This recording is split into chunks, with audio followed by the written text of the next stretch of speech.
Hello everyone, I'm Yan Tingguan from International Education College. Today, we'll discuss TCM rehabilitation of chronic obstructive pulmonary disease. First, let's have a look at the structure of a lecture. Our lecture will include 5 parts. First part, introduction. We will generally introduce the COPD. Part 2, clinical manifestations. We will introduce the main symptoms that compose the COPD, which is commonly can be seen in COPD. Then you will understand what is that generally. Part 3, etiology and pathogenesis. This is a very important part before we discuss the treatment. Since we have to know the syndrome definition, we have to know the TCM pathogenical process. Then we can find the treating target. Part 4, target of rehabilitation. So this part, we will discuss what should we do in COPD treatment and rehabilitation. And finally, we'll discuss the rehabilitation treatment methods. So this is where we will discuss the concrete treatment method in rehabilitation. These are 5 composing parts of the lecture. Part 1, introduction. First, let's have a look at the definition of a COPD. COPD is the brief name of chronic obstructive pulmonary disease. It refers to a group of lung diseases with the characteristic of airflow obstruction or airflow restriction. It mainly includes chronic bronchitis and emphysema.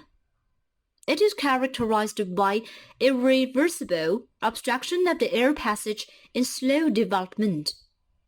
If asthma develops into irreversible airway obstruction in the course of the disease and overlaps with chronic bronchitis and emphysema, it can also be regarded as COPD.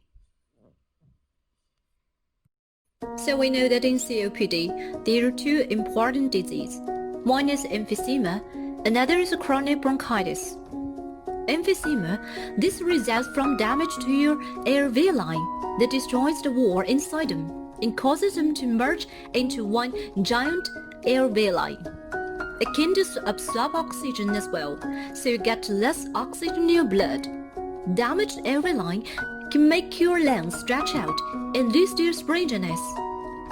Air gets trapped in your lungs and you cannot breathe it out, so you feel short of breath. Another important disease in COPD is chronic bronchitis. If you have a coughing, shortness of breath, and mucus that lingers at least 3 months for 2 years in a row, you have a chronic bronchitis. Hair-like fibers called cilia line your bronchial tubes and help more mucus out.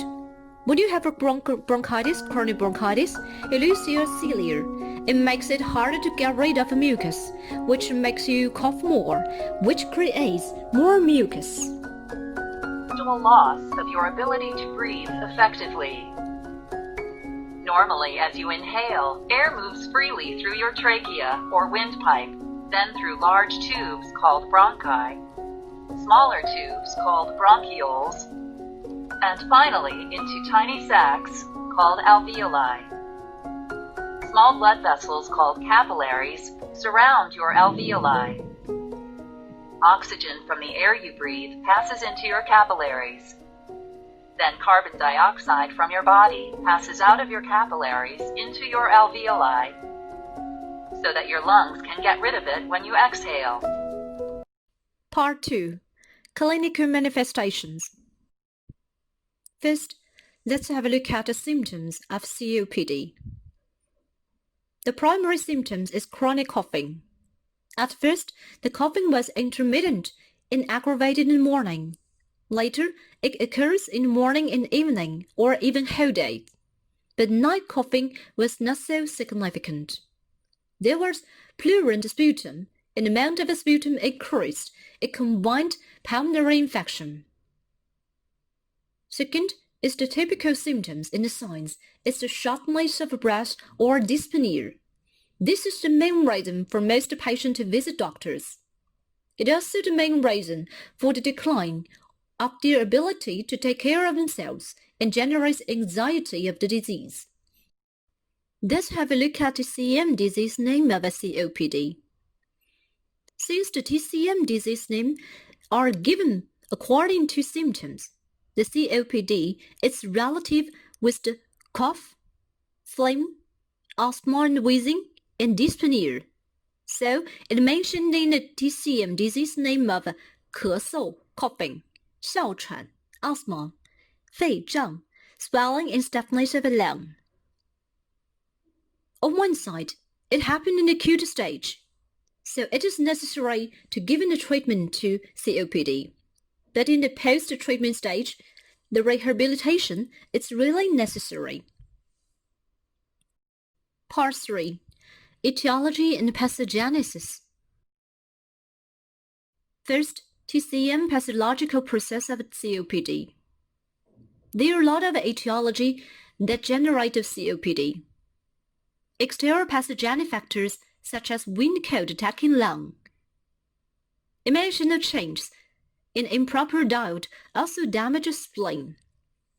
Emotional change such as overthinking will damage spleen. Improper diet, overeat sweet food, greasy food, pungent food will damage the spleen transportation transformation function. At the same time, if this kind of chronic attacking to lung and spleen for a long time, it will damage to kidney as well, since there is a deep receival of the qi, dominated by kidney. So if the qi damaged in upper jaw by lung, also will damage in the deep receival in lower jaw of the kidney, since there's relationship of the qi in lung and qi receival deeply in kidney.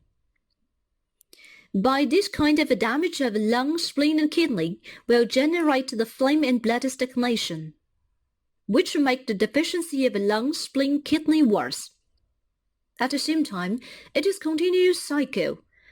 Deficiency of lung, spleen, kidney also make it worse in the generation of the phlegm and blood qi stagnation. Part 4. Target of rehabilitation of a COPD. The respiratory dysfunction in fact includes 3 parts: respiratory impairment, respiratory disability, and respiratory handicap. Next part.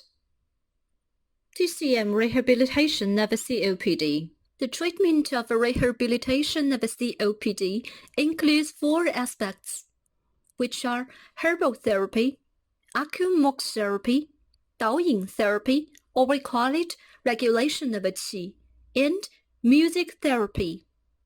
The general treating principle is tonifying 正气 and deficiency, resolving phlegm and dampness, activating blood.